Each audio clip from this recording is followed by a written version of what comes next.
ainda que tivesse essa preocupação de retomar o passado do Império Romano, o poder de Roma que existia no período mais clássico, né?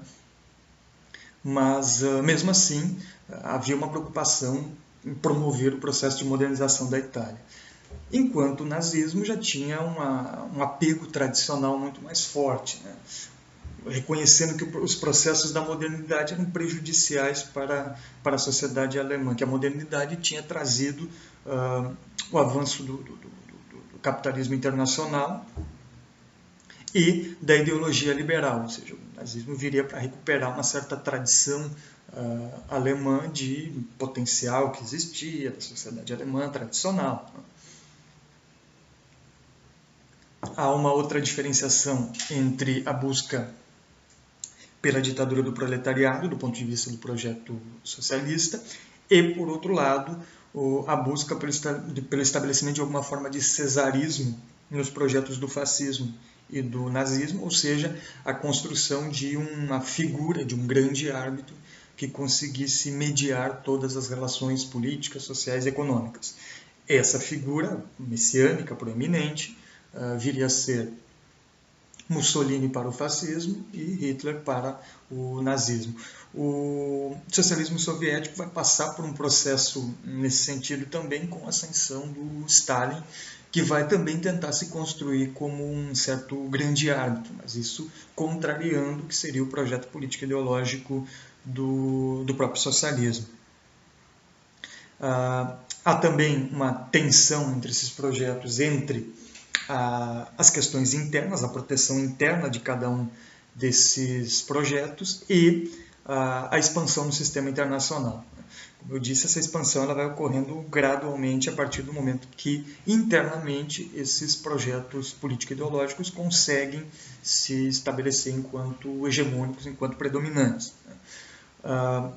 Há também, como consequência, essa discussão entre a solidariedade internacional tanto do projeto socialista quanto do projeto fascista e, por outro lado, em contraposição a essa possível solidariedade internacional, a preocupação com a proteção interna destes projetos, né, mantendo-se como hegemônicos dentro de cada um dos seus países.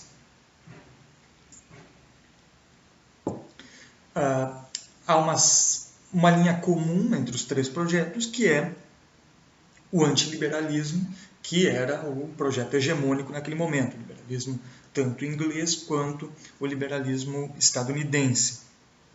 Os três projetos bebiam dessa mesma fonte, dessa mesma vertente de pensamento contrário a essa ideologia, contrária a esse projeto liberal.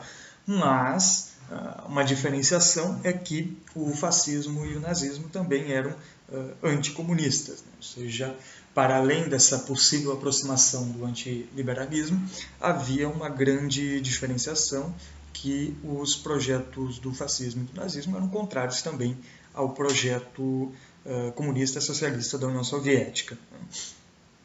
E também há de se considerar, é um conceito interessante, leia um artigo que debate isso, que enquanto na Itália e na Alemanha ocorre um processo de revolução de direita, por mais que seja um processo autoritário,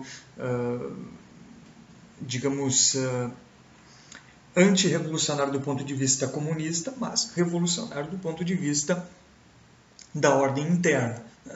Na União Soviética, na Rússia, ocorre um processo inverso, que é uma revolução de esquerda, tentativa de promoção do poder popular. Ou seja, o conceito de revolução também é um elemento que é convergente aos três projetos, mas cada um com um tipo de revolução específico. O que é interessante observar, então, de todos os textos elencados para essa aula, é justamente a existência dos pontos convergentes em relação aos três projetos, similaridades, né, não que fossem projetos convergentes, inclusive há um artigo que discute isso, né, justamente essa ideia de que por haver algumas similaridades, né, seriam de fato projetos dentro do mesmo escopo, ou seja, projetos contrários ao liberalismo. Para além dessas semelhanças, há muitas diferenças entre esses projetos político-ideológicos, né? E a disputa entre eles e deles com relação ao projeto político-ideológico liberal vai preparar o cenário para a Segunda Guerra Mundial, lembrando que, inclusive para o Hobsbawm, a Segunda Guerra Mundial foi o grande conflito ideológico existente, o principal conflito ideológico do século XX. Né?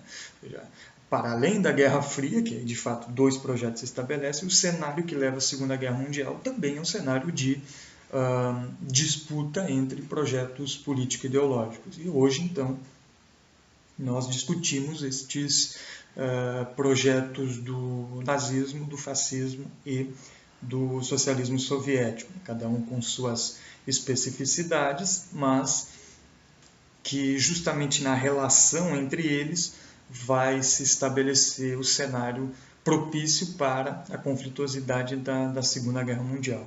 E na próxima aula, então, presencial, aí nós estaremos discutindo justamente esse cenário. Né? Por um lado, a expansão territorial do projeto nazista, a dificuldade que o modelo liberal, o modelo de Versalhes, da Ordem de Versalhes, tem para manter-se estavelmente, né? Ou seja, como nós já tínhamos discutido, a dificuldade de capacidade de exercício de poder desse ordenamento, né? Que a Alemanha nazista vai se aproveitar para reconstruir o seu poderio no sistema internacional. A União Soviética, vinculada com seus problemas internos, tentando manter o processo revolucionário, só vai se voltar depois para o conflito quando, de fato, a Alemanha nazista acabar invadindo. E o fascismo italiano também tentando projetar poder, principalmente depois que o nazismo alemão vai expandir a sua potencialidade e paulatinamente superando o fascismo italiano, que tinha também, depois de solucionar os problemas internos, uma intenção de projeção de poder também. E esse cenário de tentativa de projeção de poder de cada um desses projetos vai chocar com o ordenamento de Versalhes, e esse choque vai acabar levando, então, um dos elementos que vai acabar levando à Segunda Guerra Mundial. Para hoje, então,